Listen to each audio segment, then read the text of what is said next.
Alrighty, so, recording. It's fun. We have our session 0.5 for Bianca and Ishima. So yeah, we'll go ahead and just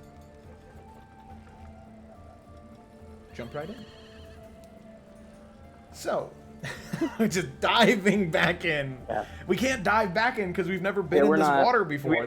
We have to jump in first. We'll dip our toe in. Big toe. Dipping our toes in. Dipping our toes in to this campaign. We start with Ashima. Ashima, you and your master have been in Summer's Rest, as you said, for about the past year.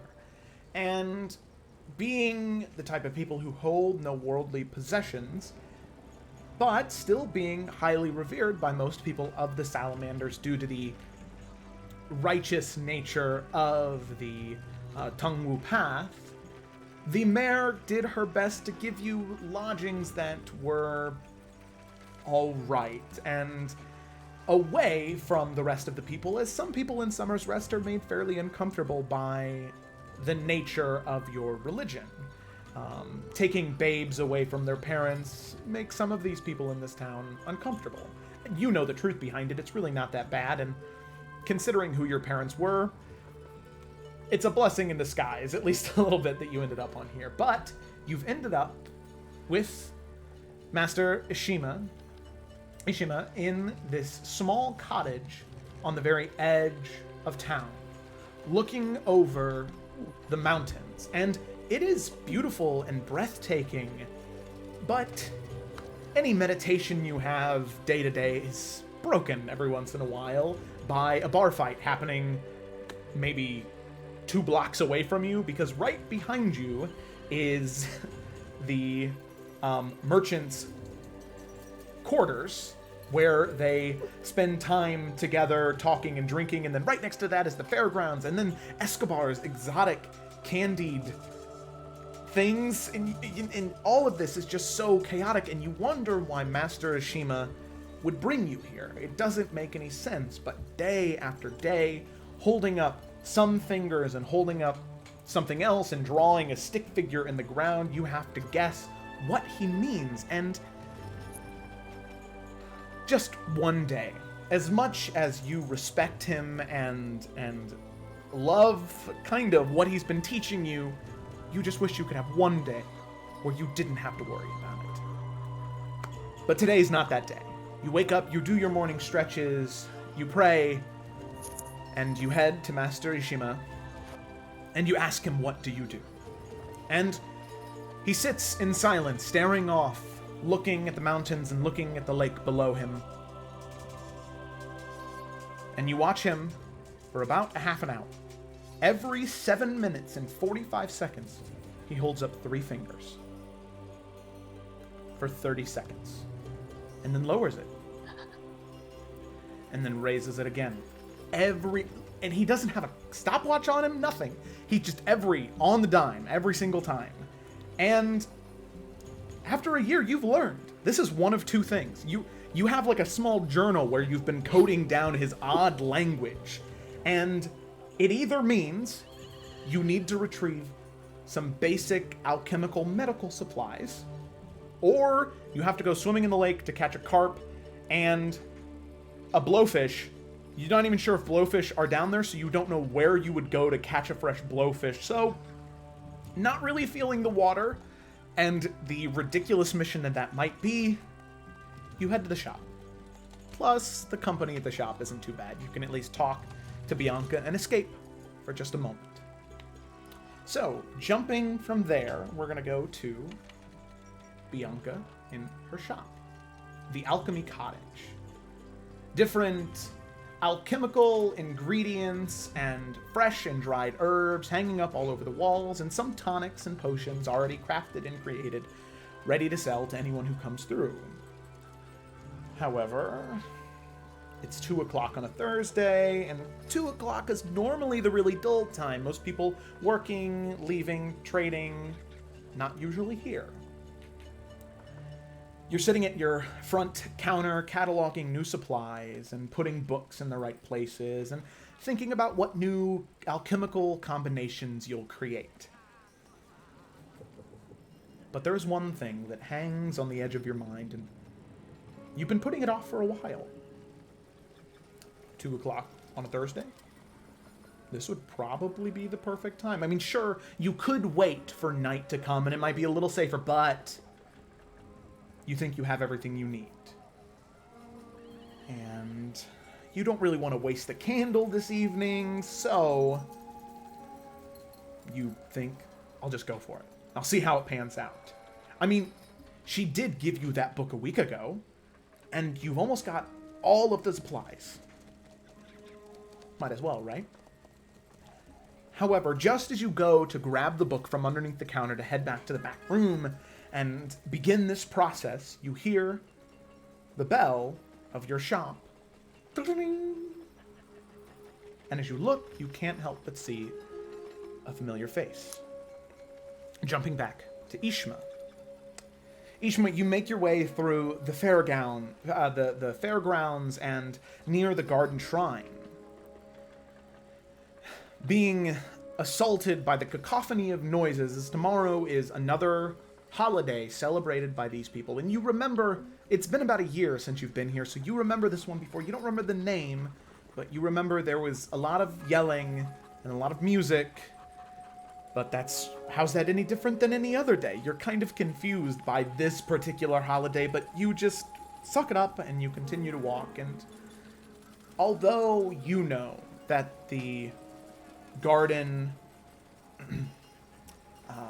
shrines are not exactly the most holy of places due to the money-hungry nature of the people who own them, it is still fairly tranquil.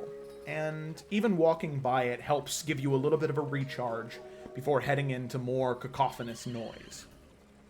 However, as you're walking through the garden shrine, you're stopped by a familiar face. An elvish woman by the name of Priestess Shayna. Priestess Shayna, having that dark brown skin with golden undertones, curly black hair, and tattoos all along her arm, and a pendant of Palor around her neck. As the two of you make eye contact, she sort of hurries her steps closer towards you, and she says, Ishma, it is so good to see you. I hadn't seen you in a couple of days. How are you doing? Oh, it's, fine. Thursday. Gonna go to the alchemical shop or go fishing. Oh, not sure. I hear the lake is full of fish, but I guess knowing what you've told me before about your master, well, I fear to know what that might entail. Going fishing is not normally just fishing. Right. Do you mind? I suppose you would know about that being a priest, even if we're not same type of holy figure. Of course. Monk, priest. It's all the same in my book. We are followers of a faith trying to bring light to a world that has its dark spots. But well said. Let's just walk and talk for a bit. You heading to the Bianca's, correct? Yeah, come along. So I just wanted to bend your ear about something. Come on, let's go. And the two of you continue to make your way through Summer's Rest, making your way around the garden shrine towards the bridge, through the maple forest, and as you're walking through, seeing the several statues of previous leaders and heroic figures from Illica, this testimonial garden. She takes her time a little bit more through here, and she says, so, Ishma, in our talks, I can't help but ponder, really, the Tongwu path, am I saying that correctly? Say it however you like. The path, some people call it. Well, I just, I was very curious about it. you've talked briefly about it, but I've knowing you for a little bit of time now, I know that it's not necessarily something you are that comfortable talking about, and I would like you to know that although I am a follower of a different set of beliefs, I want you to know that I am ultimately very curious about this set of beliefs, and I just want to know a little bit more about it. I mean, as much as you're willing to share, after all. Well, I suppose we're all friendly like now, right? Two of us, we're good. You guys have since you go to the Garden Shrine often, she tends to be one of the only people there who actually seems to be like in it for the actual meditative, restorative nature. All of the rest of them are kind of charlatans and like, hey, you want to buy a trinket of Paylor? Like, the rest of them are those type of people, but she seems to be one who's actually in it for the right reasons. Well, you know, us being all friendly like, just, promise you don't get too mad at this first part. Okay, I promise. Well, I guess to really describe the path, you have to start at the beginning. I mean, it's been hundreds of years since the calamity. And when it was happening, you know, God's kind of abandoned us. So we made our own path. And it's not that we don't believe in the gods, it's just that we believe that mortals have a place in this universe that we interact with in this plane. And we sort of walk our own path away from, you know, good and evil, just to bring harmony. That is very interesting.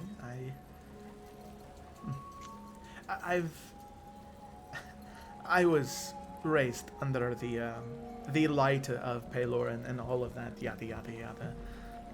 But it is interesting to me to hear that. It makes sense. Oh, goodness, thank you. Yes, Whew. I understand. There's a reason we live up on that hill.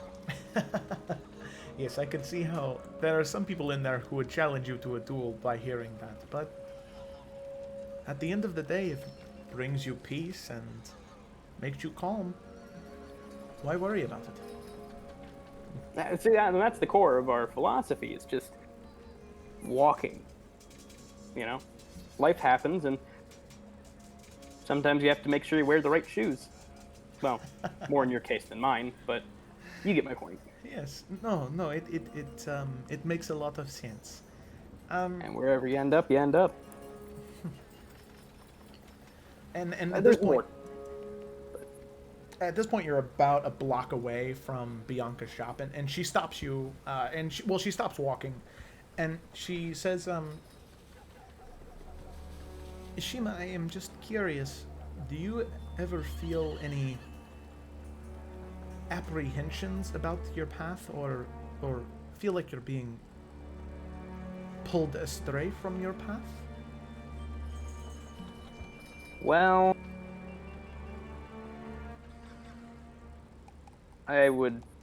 honesty is a core tenet of ours, so I can't really lie to you.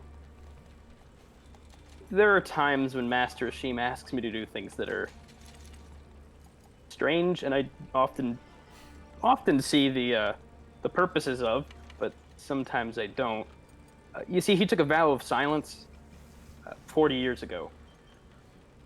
And, Wait, I mean, I might have misread something about your order, but you are a student of him, so he's supposed to be teaching you.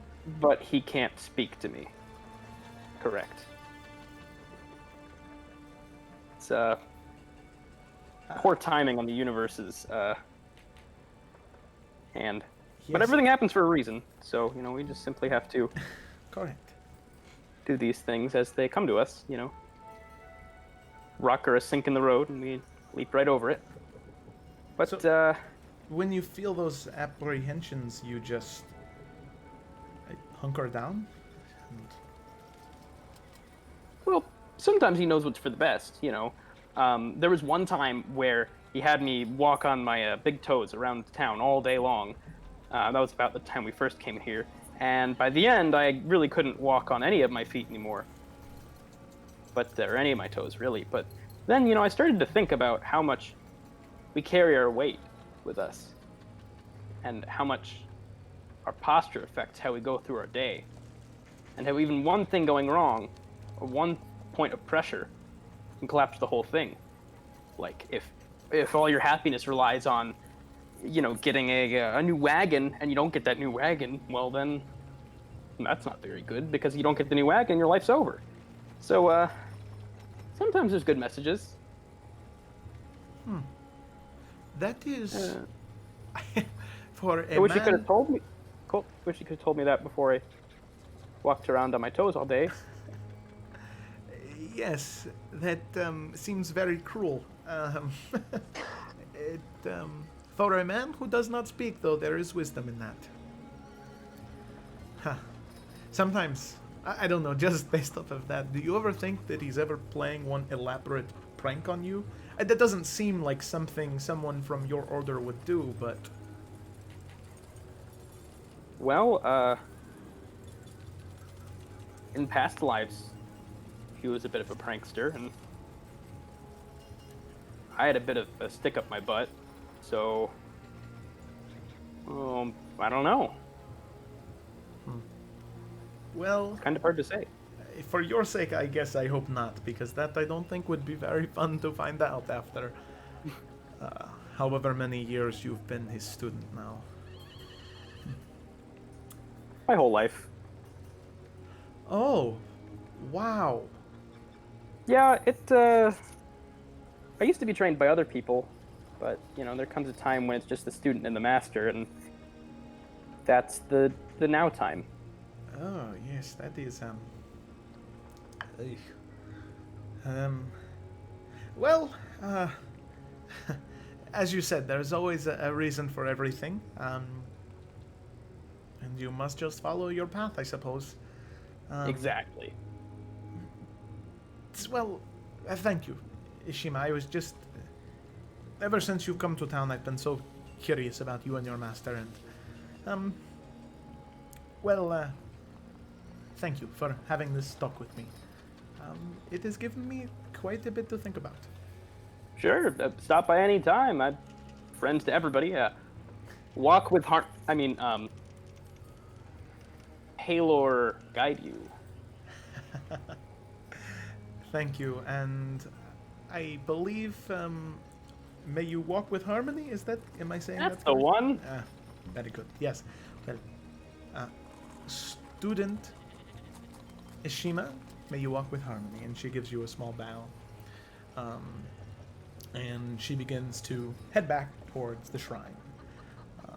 You stand there for a moment, just reflecting on your conversation before you go to head into the shop. And we'll go ahead and jump back to Bianca.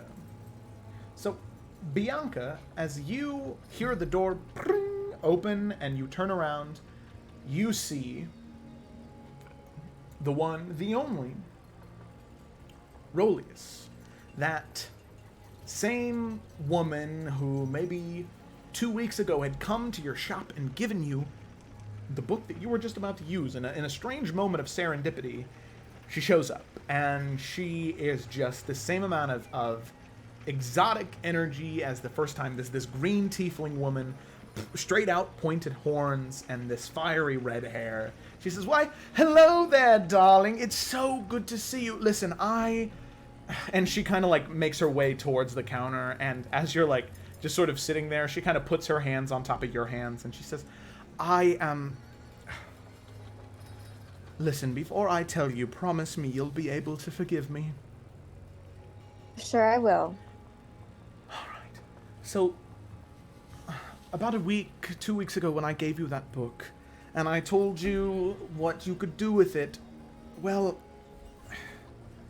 I forgot that there was one necessary alchemical component that you needed that I was pretty sure you didn't have. And so I lied to you and told you you had everything you needed so that way you would figure it out and then not be able to do it until I brought this supply back. I'm so sorry, darling. I did not mean to lie to you or to do anything at all. I just wanted you to have everything you needed to do it correctly. It's all good. I mean, I haven't even tried anything yet. I just kind of read the books. So. But you read it. Good. Well, I have the missing ingredient, and I also know how to start the process. That is, if you wanted to do it at 2:30 on a Thursday. I don't know if there is a better time, though. Oh, this is my, calm hour anyway, and I can just put up the close sign. Yes. Well, let's see here. First things first, here, take me back to the back room, and I'll help you get everything set up. Oh, I'm so excited to help you do this. I'm a little nervous, excited too. No nerves, dear. Just excitement. I can promise you that this is going to be a life-changing experience. I believe. Okay, it's right back this way. Okay, and she'll kind of grab you by your arm and pull you back towards the back room, and you can definitely tell that she is, living off of this excitement, being able to help you through this. And as she's, looking at your back room, and, she kind of pulls, a chair and just kind of, moving things around. And I promise you, dear, after we get done with this, I will put everything back. I'm so excited. And she sets up the chair. She says, okay, what I need you to do is I need you to sit right here. Okay. We'll do that. All right. She'll kind of massage your shoulders for just a second. Just be like, it's okay, darling. Calm down just a little bit. And all right. She's like, oh, sorry. I know how you are. I'm just so excited. All right.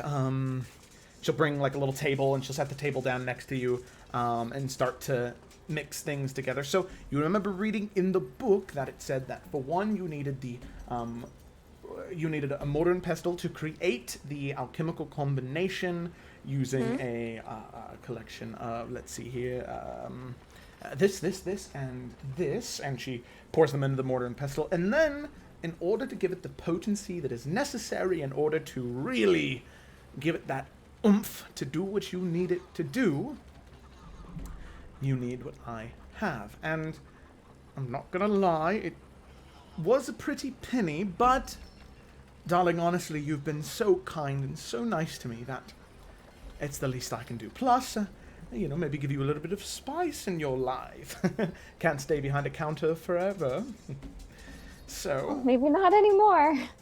The last thing we need, and as she pulls it out of her pouch, or pulls it out of her bag, there is this small pouch, no bigger than something that would be maybe 2 tablespoons, be able to hold 2 tablespoons worth of powder.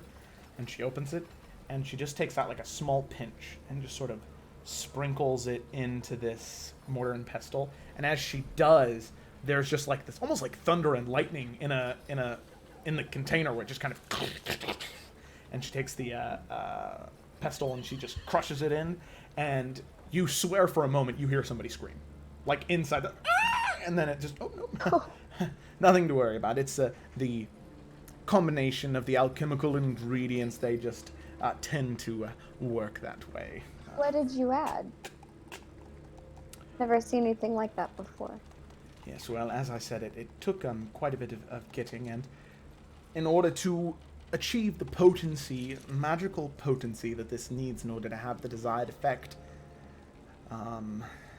you need the refined horn of a fiend. And not just any fiend, but it has to be a fairly powerful fiend. So it wasn't exactly something I procured myself. Luckily in Camellia, Baclara, man. You can find anything there too. Yes, they they, yes, tend to have anything. So I was able to get it, and as I said, as it cost a pretty piece of gold, I have it, so you can do what you wanted to do, and, well, with this, it is just done. All I need now is to boil it in water. Ooh, and she sets up a small fire and conjures the flame just from her hands. Says, all right, and begins to boil the water. All right, now here is the more uncomfortable part for you. Let's see, do you have any supplies? Oh, yes, here. And she just pulls out this collection of, like, almost like surgery tools and sort of furls them out. Yes, okay. So I will need this, and she grabs like a scalpel, like a very sharp, small knife. And I will need, yes, this. So, darling, go ahead and put your hand on the table facing vein up. All right. Wait. Okay. Yes. And now this might sting just a bit, but I promise you it will be worth it. Okay. And She's gonna like grab hold like of the chair on the side to like squeeze. oh yes, and here, she grabs like a cork and just kind of gives it to you, and she's like, if it hurts too much, bite down. So grabbing onto your hand, she takes the scalpel and just like on your right hand, right where your veins are, she just presses the scalpel down right at your like the opposite of your elbow, and presses it in and just begins to slice down all the way until she gets to your wrist in a vertical line. And you can see the blood begin to like sort of gush out, and you feel your head start to get a little light. She's like, don't worry, darling, just stay with me, right, it's okay. And she takes the water, now boiled down into this alchemical combination. It's now like a paste almost. And she just kind of rubs it on there and leaves just a little bit unhinged, or a little bit uncovered. And she takes the scalpel there and she cuts like a small patch of the skin off. And this is something you're all familiar with. You read it in the book and you knew that it would be gruesome, but seeing it happen, your stomach is starting to turn a little bit, and you're starting to get a little lightheaded. And as she sets it up, and that small patch of skin is removed, and it's just gushing blood, but you can see this combination of alchemical ingredients. They're like absorbing the blood, and it's kind of like retracting into your skin, and you can see this like what was your like normal like very dark purple skin around that area is starting to turn into like bruised, like kind of like black and like deep red and deep blue in this area. Like you have this whole amount of bruising, and it's just kind of spreading all along your arm and hand, and you can feel the blood begin to pulse. And at this point you feel like you're about to pass out, and you feel very loopy, and the whole room around you begins to spin, and everything gets really, really fuzzy. And she says, all right, darling, remember, stay with me, right? What you read on the 5th page. Chant that right now. Just keep going over and over and over again. And after about 5 minutes, it should be done, okay? Okay. Okay. And you recall and you remember it having the capacity for this type of stuff that you do, and you just keep chanting over and over and over again this hellish, almost like corrupt language, just saying it over and over and over again, and you can feel the room around you begin to like shake almost, and you're not sure if it's your mind or if it's the actual room shaking, if you're pulling something into existence, but you just keep saying it and saying it and saying it. And at this point, we're going to jump back to Ishma. Ishma, as Priestess Shayna begins to walk away from you, just hanging out outside, finishing your thought, you see this green-skinned tiefling woman sort of a little bit hastily kind of walk out of Bianca's shop, and that's not strange for somebody to leave her shop in a hurry. You know, maybe they needed something immediately, so they just kind of left. And you approach, you see that the open sign is still up. Nobody seemed to grab that. So you kind of head in. You know what you need, and you open the door, and well, you don't see Bianca at the counter, Hmm. and you don't hear anything until you hear somebody like screaming and yelling in pain, and you hear this like deep, dark chanting, and you run back, like jumping over the counter into the back room, and you can see Bianca, her arm now kind of like flayed open, where there is like this like sludgy material that is just kind of like moving around and like going up and down her skin, just kind of embedding itself into her arm. And Bianca, the pain is so intense. You feel like all of the veins in your body at this point could burst in any moment, and then you feel a form next to you. Good. Rolius, they must have returned. They had to go grab something. You would worry that they left, but you begin to feel that the incantation is getting ready to complete the process. As the words coming out of your mouth, you can feel some type of form being restored.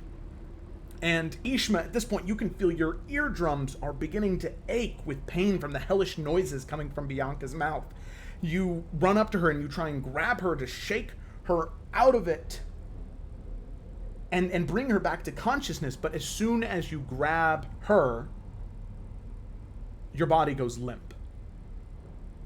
And Bianca, you can feel yourself go limp too. Just the pain was too much and everything goes loose. As the two of you open your eyes in that moment, you look around and you are surrounded by rolling fields of brimstone and fire. Sharp, rocky plateaus all around you. Right behind you, you see a raised plateau by maybe about 15-20 feet, and on top of that stands an onyx dragon statue. And there are small pillars all around you. However, the two of you come to consciousness, and you see each other, and the place around you that is definitely not Summer's Rest. What do you do?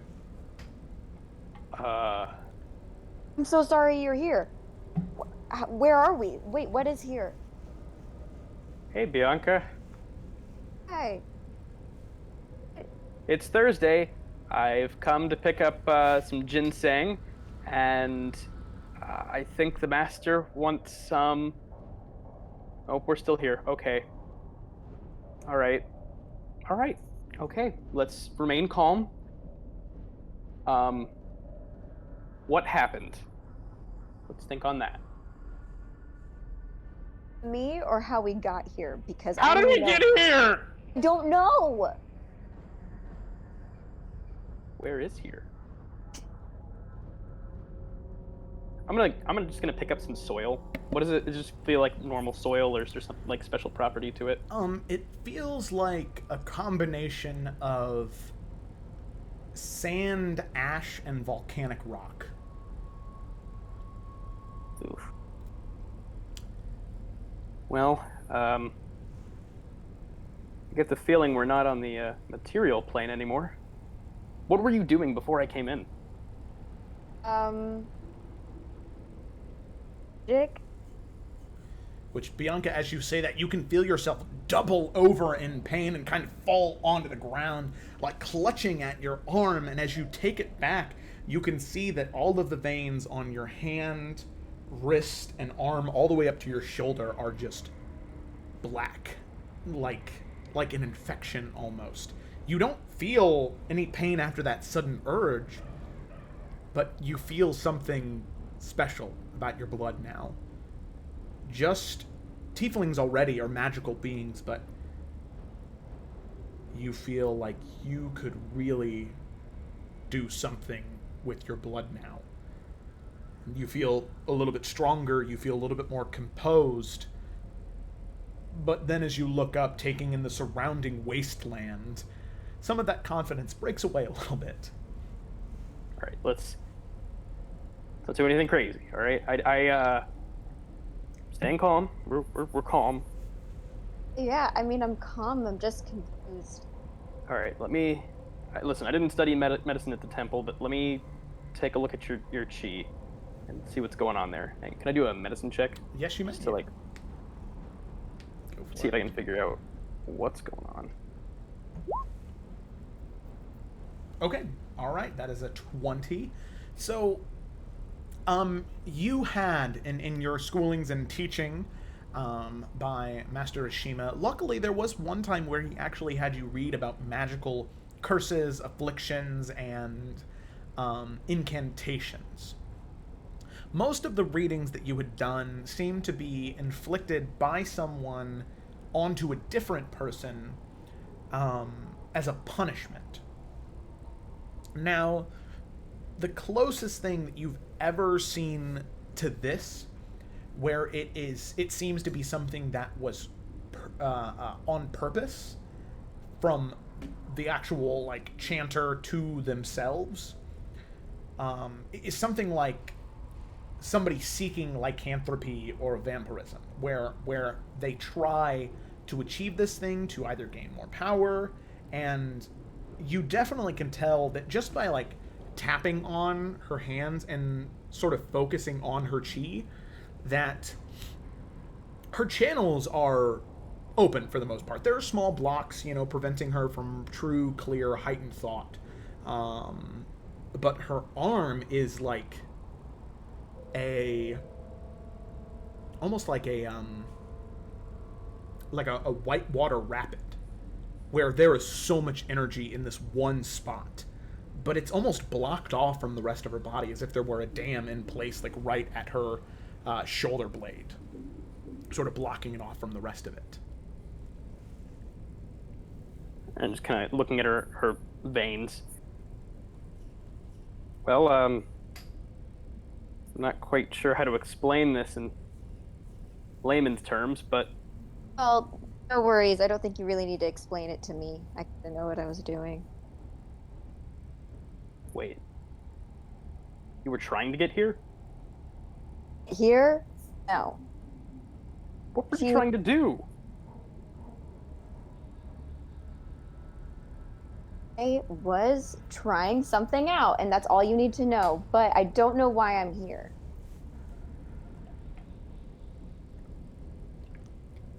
It's your Why path? you're here. I don't know. I tried to help, and then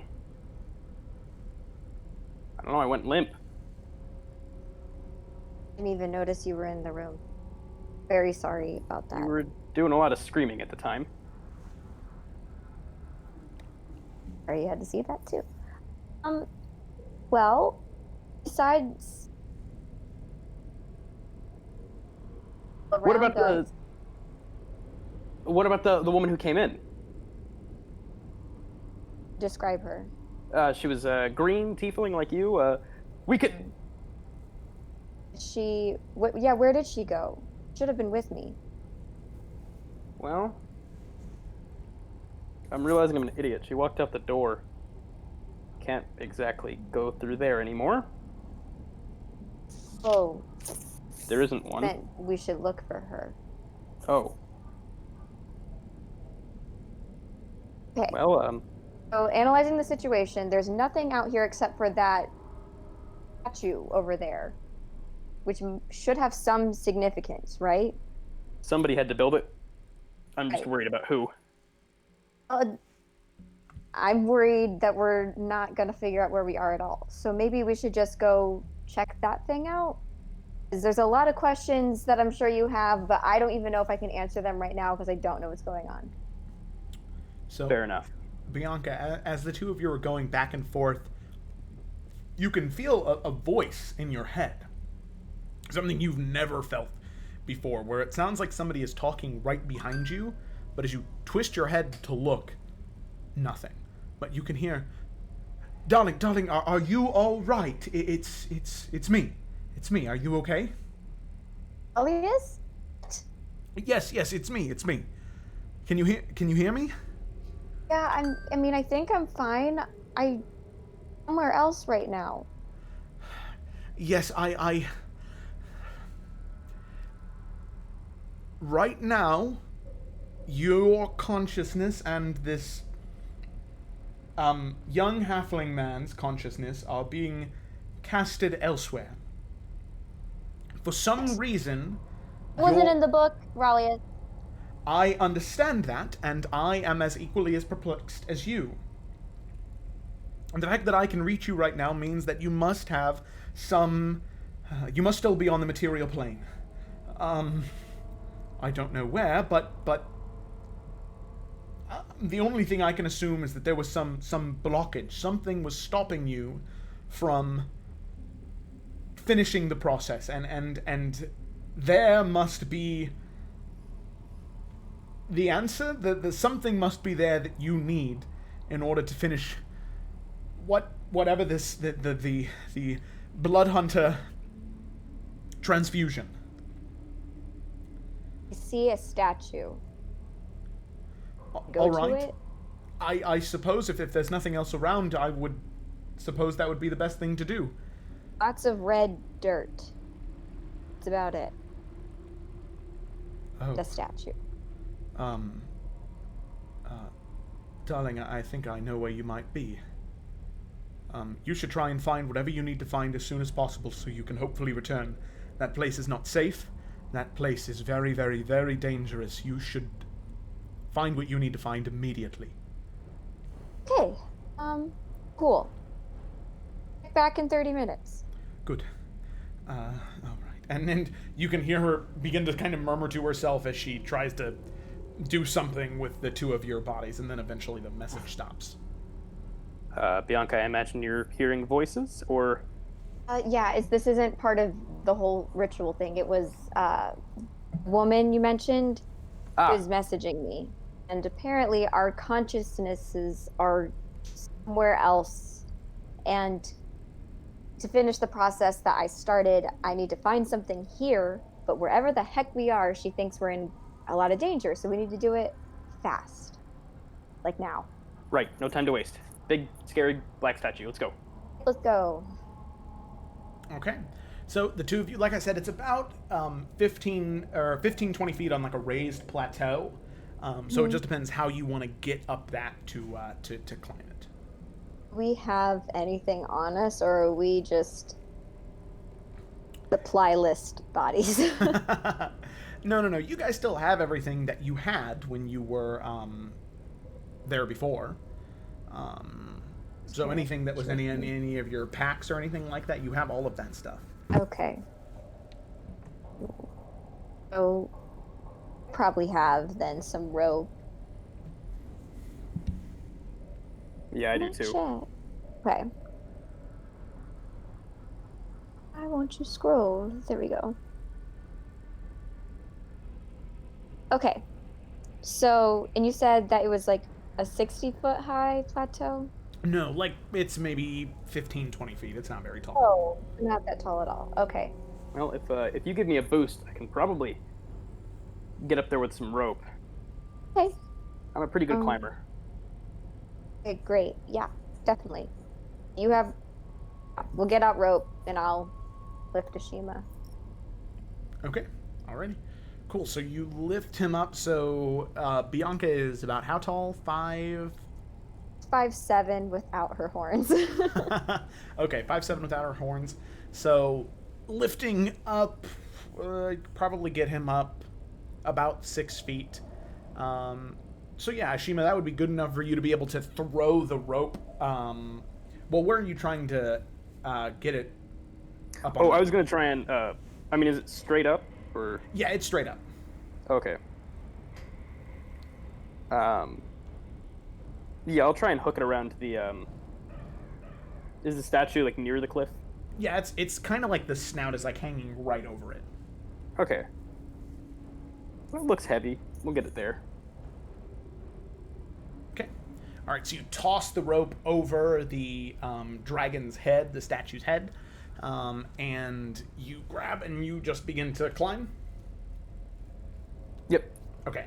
So you climb up, and you are easily able to, considering your dexterity, easily able to swing and get your way up to the top of the plateau, standing next to this incredibly large statue. You had only seen like the snout and front part of the nose, but it maybe extends 30, 40 feet back, maybe with a wingspan of 10 feet, 15 feet about. Huge. So you sort of look up at it and hold on to the rope as Bianca climbs up. Then we'll follow. Yeah, you're gonna either love it or hate it up here. I'm not sure of your taste in giant statues.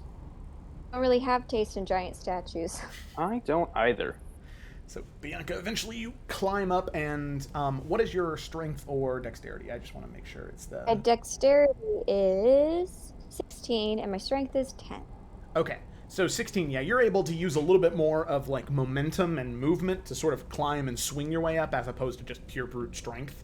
But yeah, you do eventually get up and climb up, and you see the exact same ridiculously large onyx statue of some dragon. As both of you are up there, looking at the dragon statue, what would you like to do? I guess, because she said I need to find something, so I will inspect it, the statue, just to see what it might mean to me. Okay, go ahead and make an investigation check. And then, Ashima, what are you doing? I'll take a look around as well. Okay, I would like you to go ahead and make a perception check. Yeah, because I just want to make sure... I'm not inspecting, I just want to make sure, like, we're alone. Yeah.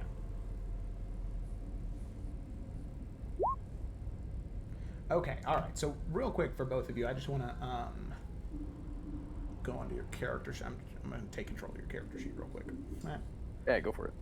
Okay. I need to stop rolling with advantage. Yeah, that's actually what I was just changing. Oh, was I rolling? Oh, we did. Whoops. Yeah, I'm just going to turn on two toggles. Advantage toggle and DM toggle. So if you ever need to whisper a roll to me.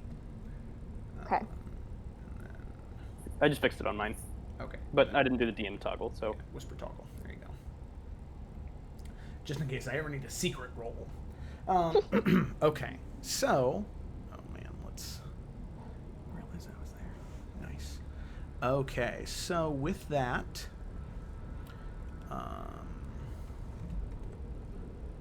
we have... Alright. I think our advantages so far have not been very different. Yeah. So, Bianca is sort of walking around the edge of this dragon, and it takes you a little bit to sort of inspect thoroughly from one end all the way around the other side up to the other. Because it's so large, and because it's like onyx and it's blistering hot out here, the shock didn't really lead you on to believe that, but now that the shock is kind of wearing off, that adrenaline is going down, you can feel that it's upwards of 100 degrees here, as you can feel just the sweat begin to pour down your face and just collect everywhere. You just have to breathe and really take your time. However, you do find that inserted near the stomach area, like right underneath the front armpit of the dragon, you see a hilt, like a sword hilt. I'll try and get it out if it's stuck. Okay, and I'd like you to make a strength check. No. Okay. Okay. Hey. So you just kind of, you yank and pull and you try and jimmy it back and forth, but you just can't get it out. You feel it shake loose a little bit, but it is in there, and you're not exactly sure like how far or how deep or what is holding it in there, but something is keeping it in there. Ishma, as you are surveying the area, you look out on the horizon, and it's hard to see because the sun is so bright and blistering, but it's also cloudy and dark at the same time, where it's just odd to look out and about on the horizon, as there's also that heat diffusion where everything is like shimmery and shaking. But as you're staring out, you sort of blink and rub your eyes because you really don't want to see what you think you're seeing. But you think you see riders You think you see people riding horses headed towards this area. All right, I'm gonna get really low and just quietly go over to Bianca and say, "We've got company coming from the opposite direction." Hey, try and I- help me get this thing out. Like, this might be the thing I need or whatever. All right, I'm gonna try and help her get it, keeping eye over my shoulder. Okay. So, Bianca, I'd like you to go ahead and make another strength check with advantage this time. An advantage. I Ishima's can helping you out. control that. I'm not too strong though, so Neither am I. Hey, yay! Nice. Okay. All right. Very good. So you grab on, and the two of you together, sort of tying around the rope, getting some momentum. You just yank and pull until eventually, shunk, and there is this sharp, rattling, breaking noise as part of the sword ends up breaking off on the inside. But eventually, you pull out the hilt and that like half of a broken sword. What may have been a long sword at one point, now a short sword. Let me go ahead and... well, I'm sure it's still just as pointy, if not more pointy now. So- 'cause it's You see the hilt of this blade like embellished with golden rings and a golden top. In front of you, you can see that it is rusted and almost looks melted in some places. However, it is a weapon, and although it seems rusted and a little old, it definitely seems still usable.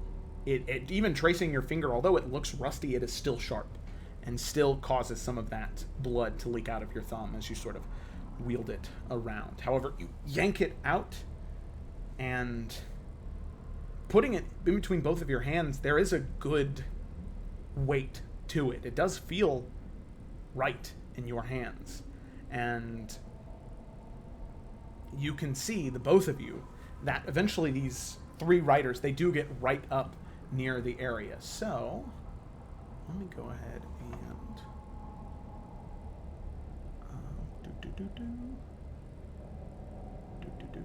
So you guys are right here. Whoa. There we go. So you guys are right about there, and shift you there. So, the two of you, being on top of that raised plateau next to this onyx dragon statue, you can see these three riders approach toward these raised plateaus. However, Bianca, you can see that right about in the center, where that area is a little bit diffused in color. Mm-hmm. You can see this reddish ring appear that is like sort of crackling with energy on the ground. And you can hear these three people up here as they begin to move closer. You can hear them talking, and you can see each one of them have darkened sort of onyx skin, wearing sort of like head wraps and light linen clothing with these like protectors over their eyes, like little shield guards. And there is one person who is on a much larger, almost like a destria, this huge horse, and sort of strolling about. And you can see that these horses, they're almost, they look not alive. The skin is still on them and all of that. They don't look undead, but they definitely do not look living. Where it seems like they're just obeying the commands of their rider. And as they approach, before that portal appears down there, you can hear them talking back and forth, especially Ashima, with your perception. The one in the center, this woman, who, while the other two had that like dark onyx skin, this one seems to have like longer black hair and then more tanned brown skin as opposed to the super dark colors, riding atop that starved horse. And you can see her. She has like a long sword in one hand, and then it seems like another weapon or a sheath or something on her back, and sort of riding throughout. And you can hear her say, "It should be here somewhere. We need to fan out and find it. It's what the Khan wants, and we do what the Khan wants. Find the blade. He needs it." And you can see the three of them begin to fan out and start looking around. And they get about there. And as soon as they get about there, that portal opens on the ground, and the horse kind of... And she stabilizes the one who's right in front of the portal, the one who seems like the de facto leader, and steadies the horse, and then begins to approach slower towards the portal. What are the two of you doing? So we heard them say that they want a blade, assuming it's the blade I'm holding. Yes. They could have half of one. We're gonna throw the other half to him and be like, okay. I'm gonna like whisper to Ashima, "Hey, what I need. I think that's how we get back. We can't give it to them." Just gonna nod.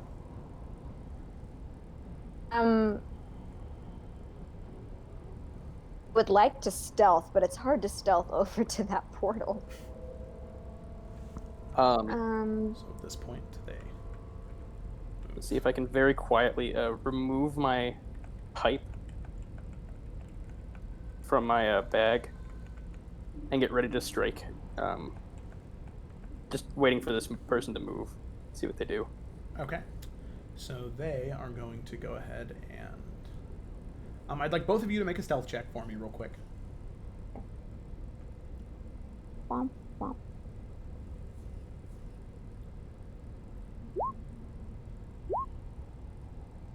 I took all those perfect stealth. No! Alright, let's see what happens. Alright, so yeah, he was trying to light it, to like cause a distraction. Do with that what you will. Okay. So... Yep, that's actually... Well, here, we'll make a... Okay, yeah. So, at that moment, as Ishima, you're starting to light this pipe, just trying to get like a small flame, you're not sure if it's where you're at or the nerves of the situation, never being confronted by something that seems this dangerous. Your fingers begin to fumble as you're just trying to strike the flint. Steel just tink, tink, tink, and eventually you do catch it, and once again, not sure if it's the area, but the flame that you create is like a 5-foot, like very thin pillar of fire that explodes out, and you feel yourself kind of get scooted back, unexpecting of this flame. And as you fall back, one of the onyx-skinned riders says, "They're up there! I see one! They're both up there!" And with that, I would like both of you to roll initiative. Wait, I need to click on my token. Yes, click on the token. Then roll initiative. Yes. Hey, that's pretty good initiative.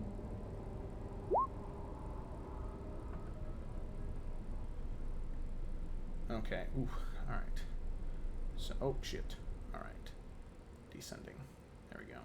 Ooh, yikes. All right. So luckily she is last, and then with that, we'll go ahead and move from there to. All right. So with that, on the 20, we have this warrior over here who, riding atop their horse, they are going to ride. Let's see. Whoa.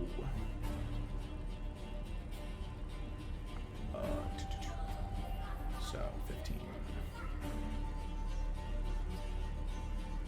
I'm gonna run over here.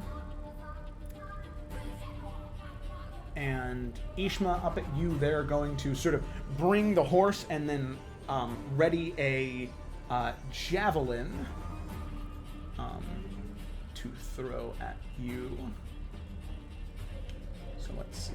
Javelin. That is a 10 to hit. Does that hit? Nope. So nope. All right. So one javelin, they throw it up towards you, and you just kind of duck as it flies over your head.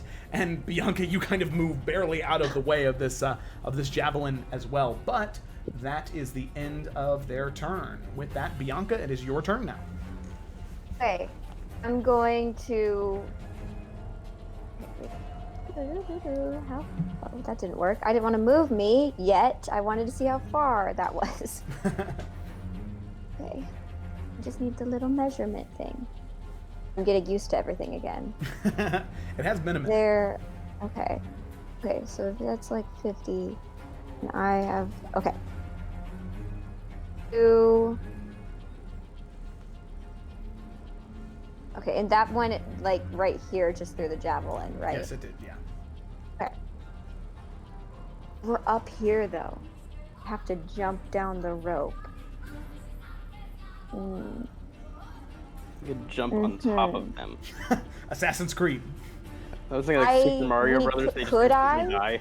Could I jump on top of them and stab their neck? Would that kill me in one move, though? Because I only have literally both hit points. I mean, you can certainly try. I mean, I will say that if you landed on them and you were to succeed in your attack, you would take no fall damage. And, sweeten the deal, you would get bonus to your damage. That makes me want to do it now, Joe. But you gotta hit them. I know. Okay, Bianca is just going to jump down the cliff with the rope. I don't know if that's her movement to get down 15 feet, so that's roughly half my movement. And then she's going to dash as her action and get, like, here-ish, if she can. Okay. Then, her bonus action on the bigger opponent, the one right by the portal, is going to invoke her first blood curse. And it's blood curse of binding. So basically, the target that's in 30 feet succeed on a strength saving throw or can't move until the end of my next turn. Oh, okay. Alrighty. So let's see. Strength saving throw, you said? Yeah, but I'm gonna pick up Bianca, so she's like here-ish. And, I don't even need to know what your DC is because that was a 4 for the strength saving throw. So they, you can see them, like, get ready to, like, grab a spear to throw at you, but their muscles just freeze as they're on top of the horse. The horse kind of freaks out, but without any direct commands, it doesn't exactly know where to go. So they seem frozen. All right. I told the Chima to run, so I'm just waiting for him to get in the portal now. Alrighty, so then we have here this warrior seeing you jump down and seeing that you have that sword in your hand is going to checking some stuff. Yep, they're able to get right up there. Riding on the horse, they are going to ride up and around, and they are going to make a spear thrust at you. Two-handed. So that is a 17 to hit. Oh, they do. And, god damn, that is 8 points of piercing damage as they are, like, riding and then just thrust the spear right through your arm, slashing part of it open. You sort of grip and grab, and you can feel that, oh, fuck, this is real pain. Oh my god. You stubbed your toe on the counter the other day. This is nothing. As you just look at your arm and it is just bleeding profusely, and you feel like you can see, like, the little white dots kind of surround you in your vision as you can feel the blood loss. As you start to grow a little queasy and a little lightheaded from the pure shock of that hit. Okay, so with that, Ishma, it is your turn. All right. I don't know if I won't be able to make it all the way. I don't want to jump down and hit him. Because if I miss, I'll die. Maybe. listen, it would be a D10 of fall damage. So there's like an 80% chance you'll live. I don't like that. But Right. it's even smaller than that because you're probably really likely to hit him. You probably don't have like a, do what you want. Do what you All want. right. We're gonna take the risk. Oh, fucking yeah, man. All right. I'm gonna just crazed because he sees his friend get stabbed. He's practiced shadow boxing, but nothing real. He's gonna just leap off this area, so it's like 10, and try and leap 10 feet to land a flying kick on her. That's amazing. Okay, go ahead and roll your unarmed strike. Oh, fucking yeah, man! Okay, here, wait. Before you roll the damage, let me make sure something's right in your character sheets. That way the damage actually Holy does what it's supposed shit. to. Okay. Walk with harmony. Walk with harmony. Alrighty, there you go. Now, Chambers shit. all right, now go ahead and roll damage. Okay. Oh wait, I think I do it on here. I always forget. 12 points of damage, and then go ahead and the extra D10. Go ahead and roll the extra D10 of that would have been your fall damage. The extra force you get from. All right, so I want to like flying tiger kick at her jaw and try and break it off. Oh my god, yeah. You sort of run and jump, and you kind of close your eyes as you jump off with your leg out, just like, oh my god, I hope I hit. And then you feel your foot connect, and like, almost like muscle memory, you feel like you must be learning something because you tense and sort of use that momentum, and you hear that crack. And in a moment, you sort of freak out because you're like, I didn't hit the ground. Why are my feet not on the ground? And you look, and you are on the horse.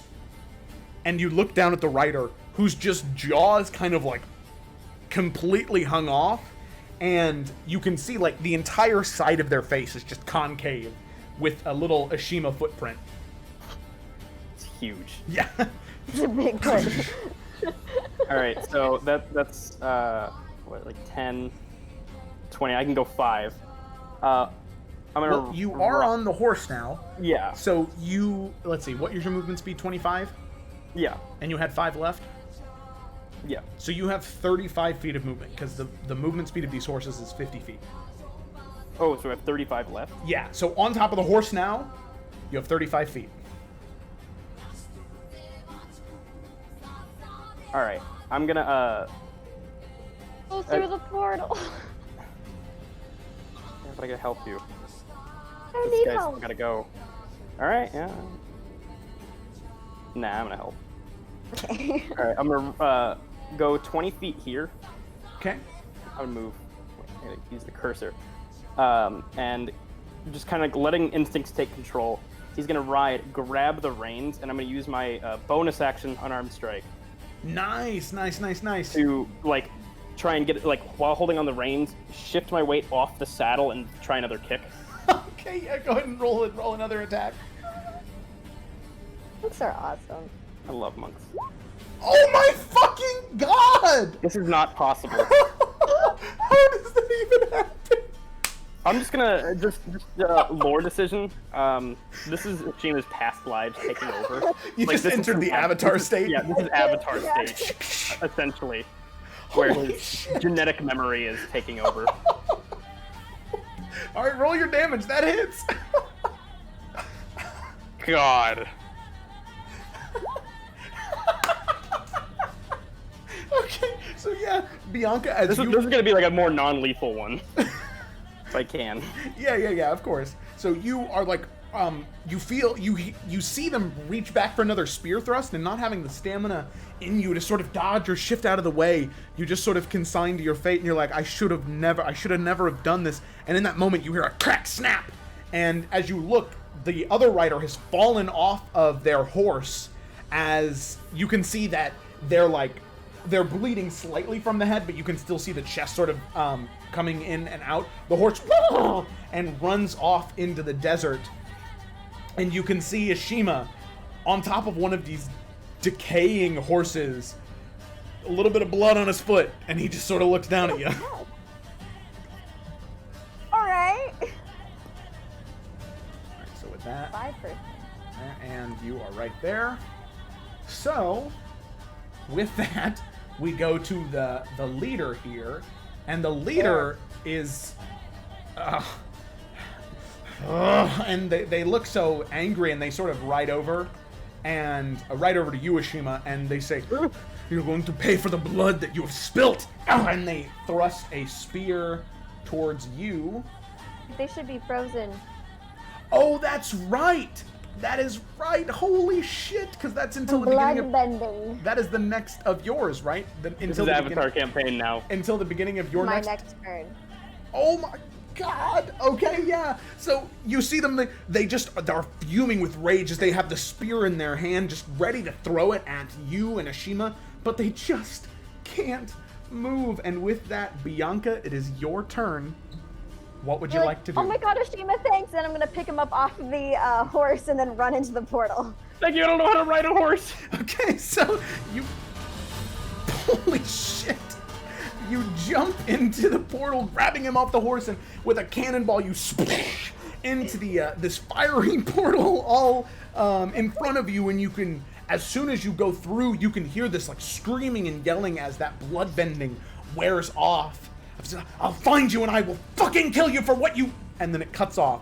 And as you appear back, you don't appear through a portal, you just wake up back in your own body, back in the shop.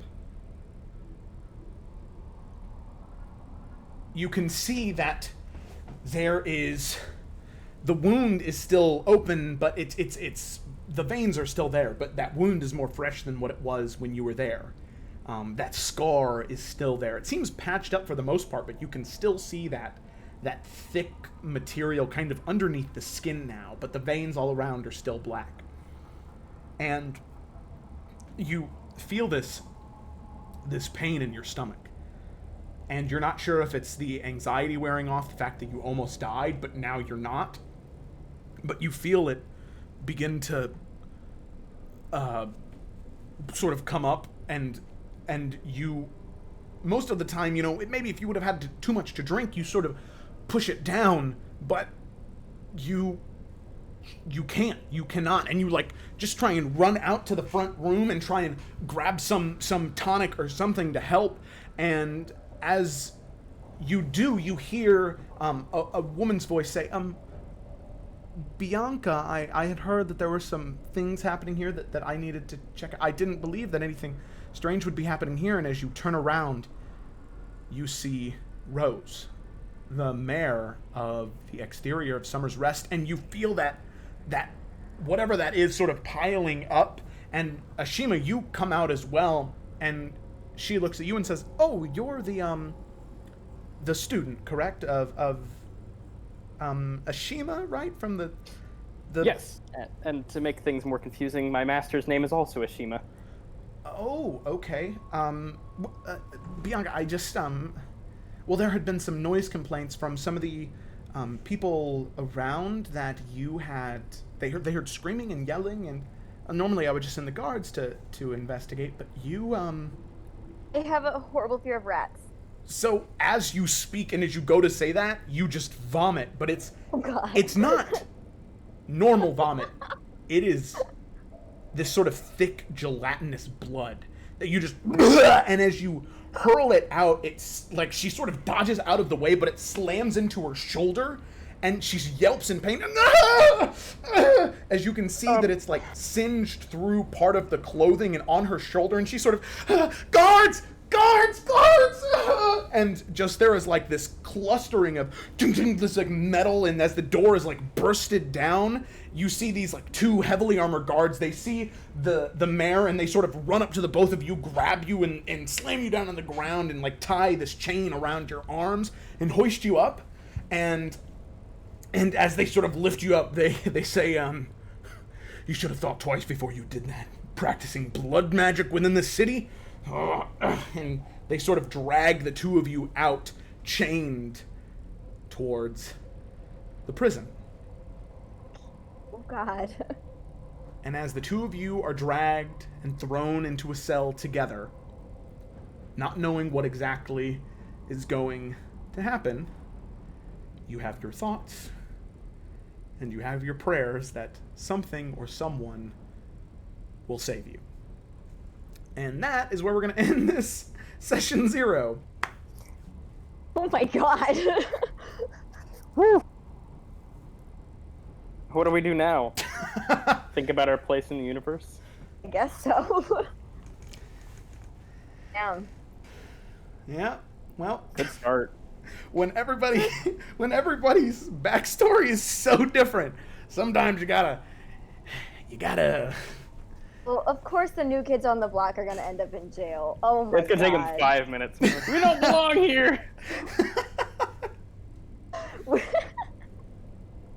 She wasn't feeling well. You could let them just roleplay themselves into jail. I'm not gonna lie. Oh, especially Cecily and Desmond. I think Poe would definitely really try and be like, okay, guys, let's calm down a little bit. Let's not do this. And then it just happens anyway. Mm-hmm. Oh my God. This was awesome. I was like, I have no idea what's going on. This is not what I expected at all. Oh my God. Good.